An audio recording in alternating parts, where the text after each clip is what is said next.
Hello guys, welcome to our channel. So you have just graduated in India, completed your bachelor's, or maybe are planning to complete your bachelor's in a few months time from now. That's quite good for you because you are now one step closer towards the job market. However, if you are planning to do something a bit further, if you are planning to take a bit of risk, because I wouldn't say that studying abroad is without risks. It does have risks associated with it, but if you are planning to work hard, if you are planning to put up some work out there and do your best to maybe get some work experience the international culture, meet new people, make new collaborations and new connections abroad, then this video is just for you. So after your graduation, after your bachelor's, you have three course options.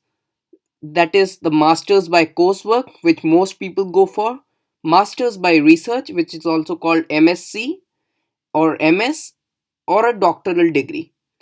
Personally, in my case, after my graduation, I did my bachelor of technology in electronics and communication engineering, and I opted for a doctoral degree, which is a PhD in computer science. However, most people I know, maybe my friends or other colleagues, they opt for MS, which is the Masters by Coursework, and the Masters by Research is known as the MRes. That is, RES stands for research. So for the Masters by Coursework, I would say that you can study for generally a year or a two, and you can get your master's degree from a great nation abroad. Or maybe you can do your masters by research, and you can do kind of a dissertation in a 1 year's time, and you can submit it for MRes. And for a doctoral degree, which is generally for 3 to 4 years time in the European countries and about a 5 years time in the North American continent, you generally need to write a thesis, do some research, and submit it for a defense. In terms of these options, I would say that, as coming from a background from a country where we generally believe that we go abroad to study and then fetch a job, which is the perception there, and that's not wrong. But I would say that keep it in your mind that we are progressing quite fast, and studying abroad is not just for getting a job, it's for the experience, it's for the part of the culture, it's the learning experience. And I'm sure that if you study abroad and work hard, then you would definitely get a job abroad. And if you don't get a job abroad, and if you have good scores, if you have good marks, and if you can do well, I mean, in general, if you can build some great skills out there in your field of expertise, then it would be quite easy to get a job back home in India.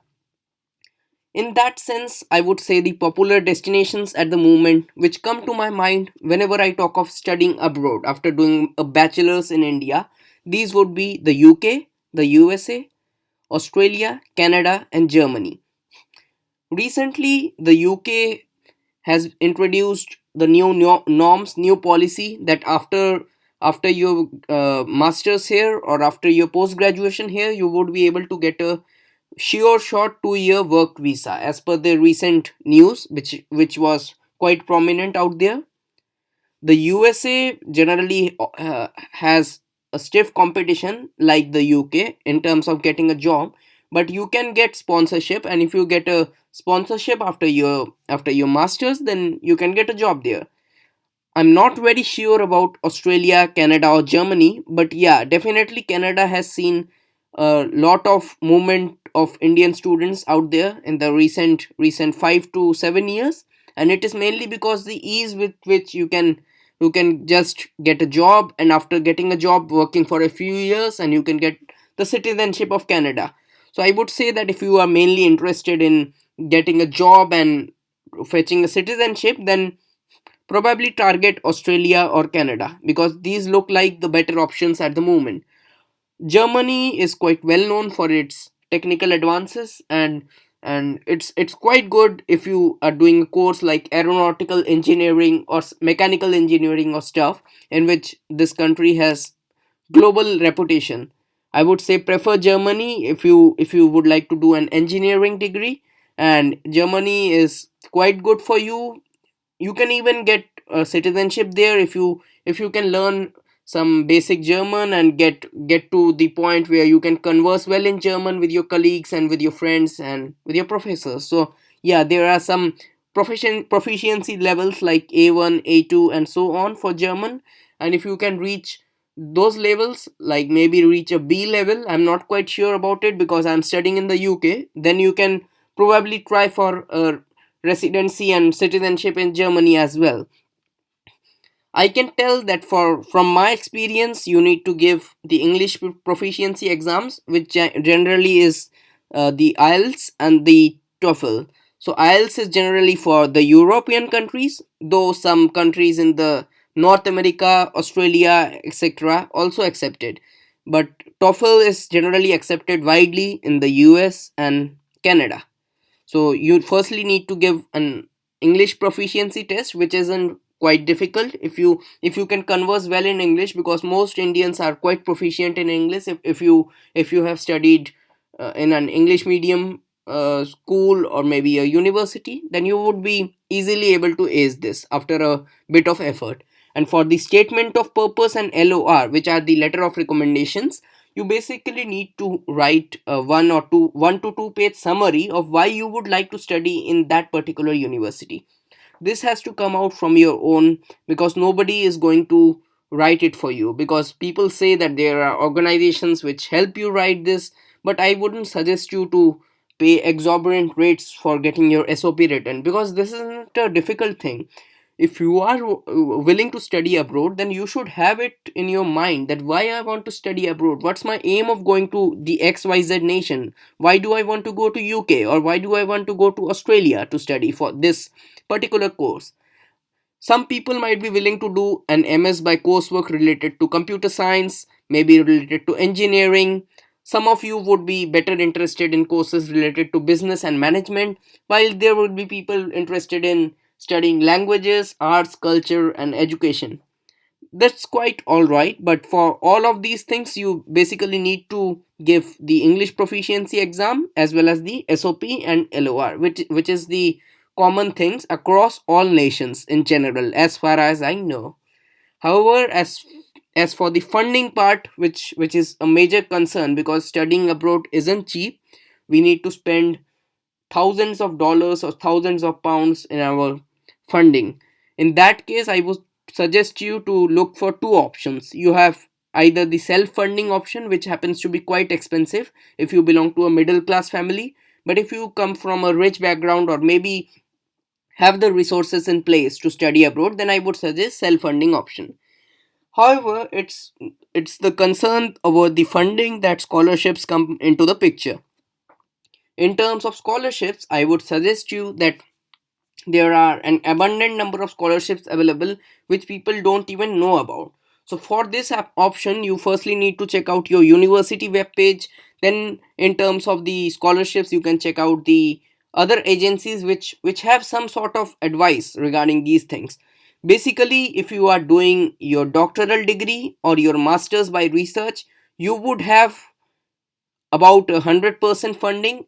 If it's not 100% in terms of your uh, living expenses or the course expenses, I would say that doctoral degrees generally have full funding. That's from my experience. They are fully funded because you are doing research, you are doing something for the university. So that's quite good. If you want to get a fully funded degree, I would suggest to go for a doctorate if you are interested in research.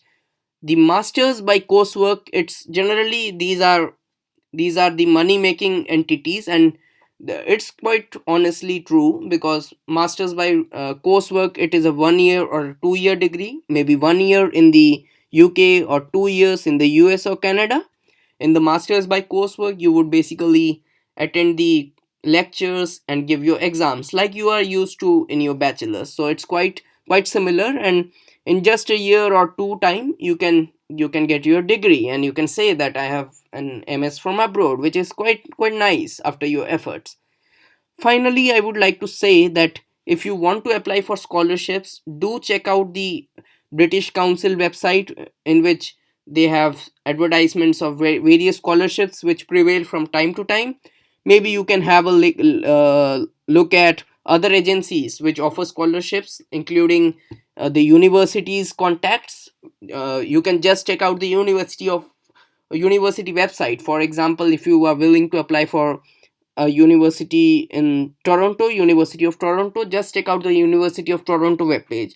Maybe you want to study in UK and want to apply for scholarship at the Imperial College London. Just check out the Imperial College London website, and they will surely have a guide towards alternative funding. And this thing, scholarships are also commonly known as alternative funding, other than self funding.